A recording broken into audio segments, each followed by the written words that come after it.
আসসালামু আলাইকুম। আজকে তৈরি করে দেখাবো পুডিং। পুডিং তো আমরা কম বেশি সবাই বানাতে পারি।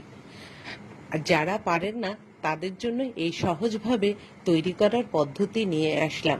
যারা কখনো বানাননি বা ইচ্ছা জাগে যে আবার অনেকের পুডিং জমে না, ঠিক তাদের জন্য এই রেসিপিটা।